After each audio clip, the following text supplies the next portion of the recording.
The kick's power comes from the torque generated by the rotation of the hips. It's the same principle that cracks a whip. Turning the hips just a few degrees forces the foot to travel a much greater distance and creates a lot of speed as it does. The longer the leg and quicker the rotation, the faster the kick. And unlike karate, Muay Thai fighters are also taught to strike with the hard bone of the shin. A Muay Thai kick can generate roughly the same force as a baseball bat, enough to crack a rib. It works like a point of a knife. All the force is magnified by being concentrated in a small, hard area. Even if the elbow doesn't deliver a knockout, it will almost always leave a nasty cut, and often getting in close neutralizes the opponent's weapon advantage. Then, in the clinch, we bring the power of the knee to bear. Unlike the kick, which relies on rotation to create power, the knee gets its power from leverage. Pulling our opponent down as we drive the knee up can deliver up to 2.5 tons of force, enough to lift a car. It's not the arms, but the legs that drive this. Like a piston, the explosive power of the legs is capable of generating hundreds of pounds of force, all to a very vulnerable area, the soft underside of the opponent's jaw. Like the Hanuman move, the flying knee relies on the explosive power of the legs. But rather than spread the power of our blow over two fists, it concentrates it into the spear point of the knee and combines it with the force of gravity. It's the equivalent of hitting our opponent in the chest with a sledgehammer. Works on a concept called the couple. Basically, it's two levers linked at a single fulcrum, the elbow lock. And it doubles the foot-pounds of torque you can generate when compared to a single-arm lock. There's more than enough force to flip an opponent to the mat or dislocate his elbow. Using the twisting motion of the torso to drive the strike, the business end of the hardwood fighting stick can quickly accelerate to more than 25 miles per hour. On contact with the skull, the energy is enough to cause a depressed fracture. It's the same injury-producing force as being hit in the temple by a hammer. Molly relies on something called a flexion moment imparted to the neck to do damage. An average man's neck can withstand about a 140 foot-pound flexion moment. Beyond that, soft tissue and even vertebrae can be crushed. By bringing your weight down fast, this move could easily deliver twice that amount of force. And it wouldn't just end a fight. It could leave your opponent paralyzed or dead. Close, the opponent's neck is exposed. But because of the close range, the hand doesn't generate a huge amount of force. It's enough to stun, but probably not enough to cause severe injury. But replace the hand with a weapon, a stick or a knife, as you would in combat, and this could become a kill shot. The kick's power comes from the snap of the knee. The snap is created when the quadricep, the largest muscle in the body, contracts and pulls the tendon connecting to the foot over the knee.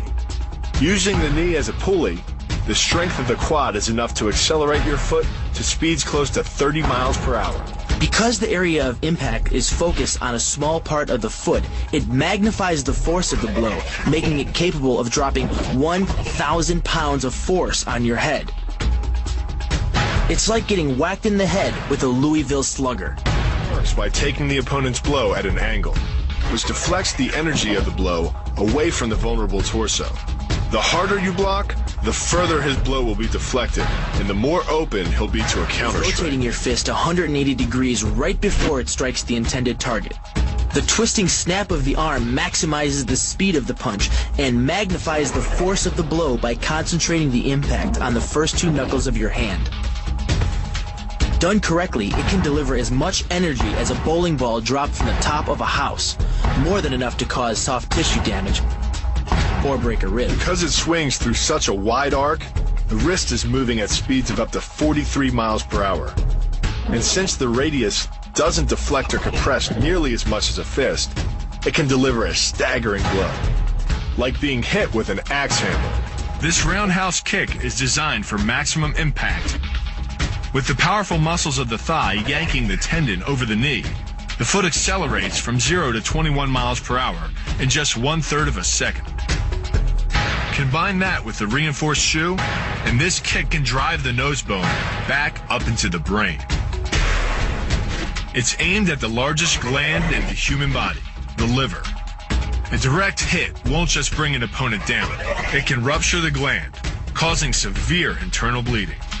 But the liver is well protected by the rib cage, so the kick must be accurate to within half an inch. In this move, the forward propulsion of the hips, combined with the piston motion of the lower leg, can send well over 700 pounds of force directly through the rigid bone of the heel. This impact won't just knock an opponent down. The force is enough to permanently damage his kneecap, leading with the near arm. The first jab travels the shortest distance to the opponent, so what it lacks in force, it makes up for in speed.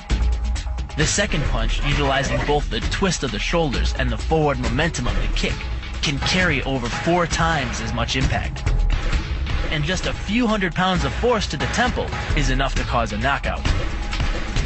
This move uses the same principle as a throw in judo, off-balancing your opponent and then using his momentum to send him down. But it's much more aggressive. The sweep here is actually a strike to one of the most sensitive areas of the body, the Achilles tendon. The Achilles tendon. The throw works just like a crowbar, where your leg is the lever and your hip is the fulcrum. The trick is positioning your body in just the right place. If you're just an inch off the placement of your thigh and hip, the amount of energy needed to throw an opponent can more than double. But performed correctly, Uchimata requires almost no energy, yet it can deliver up to 5,000 pounds of force. If it weren't for the mat, a throw like Uchimata would be enough to cause serious injury or even paralysis. You use the strength of your legs to maintain your dominant position while you secure the choke. Just a few pounds of pressure on the collar of his gi is enough to reduce the blood flow to the brain to a trickle and end the match. Hold this move for 10 seconds and the fighter will black out. Hold it just a bit longer and he's dead. By bending the elbow across the fulcrum of your hips, you're subjecting the weak joint to the leverage of 2 strong forces: the pull of your thighs on his shoulder and your hands on his wrists. As little as 1,000 pounds of force can be enough to destroy the elbow. The leverage of the armbar can supply much more than that. The sacrifice throw is a simple lesson in conservation of energy. The stronger the opponent attacks, the further he gets thrown. It works like a catapult, where your opponent's momentum supplies the counterweight. The faster he's going, the further he's going to fly. And the harder he's going to land. That land with the side, ball, or top of the foot. The gastrizin uses the heel to deliver the blow. This alignment of the heel, ankle, lower leg complex channels some 2,000 pounds of force into the opponent.